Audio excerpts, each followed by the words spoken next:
আমি গত একটি ভিডিওতে বলেছিলাম যে বাড়ি কেনার সময় ক্যাশে না কিনে লোনে কেনাই ভালো।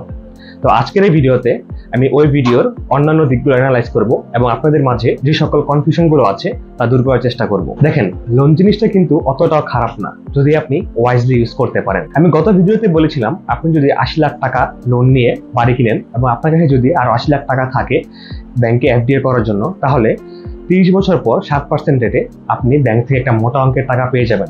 এটা হবে প্রায় 6 কোটি টাকার মতন। তবে এখানে আপনাকে প্রত্যেক মাসে ইএমআই দেওয়ার জন্য 64,000 টাকা থাকা লাগবে।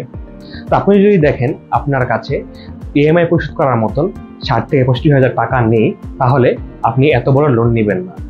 আপনি যদি লোন নেওয়াই লাগে তাহলে আপনি ছোট পরিসরে লোন নিন, যাতে আপনার মাসিক খরচ শেষে আপনি যেন লোনটা পরিশোধ করতে পারেন। আবার এফডিআর থেকে যখন আপনি 6 কোটি টাকা পেলেন, তখন আপনাকে সেই 6 কোটি টাকার উপর দেখা যাবে প্রায় 1.5 কোটি টাকারও বেশি ট্যাক্স দেওয়া লাগবে।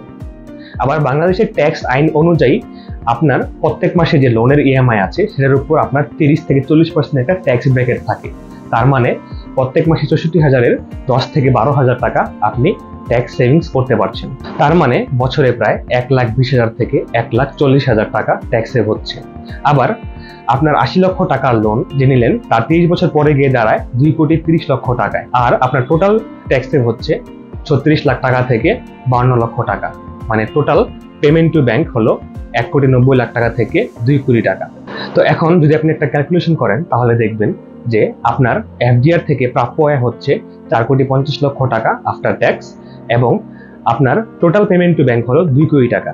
তার মানে আপনার এখনো 2,50,00,000 টাকার ফায়দা। এখন আমি একটা জিনিস আবার রিপিট করি, এটা হচ্ছে যে লোনের ইন্টারেস্ট ধরা হয় ডিক্রিজিং অ্যামাউন্টের উপর। মানে দিন যত যাবে আপনার লোনের ইএমআইটা তত কমে আসবে। আর আপনারা যারা লোন অ্যামোর্টাইজেশন সম্পর্কে জানি তারা অবশ্যই এতক্ষণে ব্যাপারটা বুঝে গেছি। আর অন্যদিকে এফডিআর এর ইন্টারেস্ট ধরা হয় ইনক্রিজিং অ্যামাউন্টের উপর। আপনার অ্যানুয়াল সুদের উপর আবার আরেকটা সুদ বা ইন্টারেস্ট ধরা হয়। This is the power of compounding. তো আশা করছি আপনারা এই ভিডিওর মাধ্যমে আপনাদের সকল প্রশ্নের উত্তর পেয়ে গেছেন। এরপর যদি কারো কোনো প্রশ্ন থেকে থাকে তাহলে আমাদের কমেন্ট বক্সে জানান। ধন্যবাদ।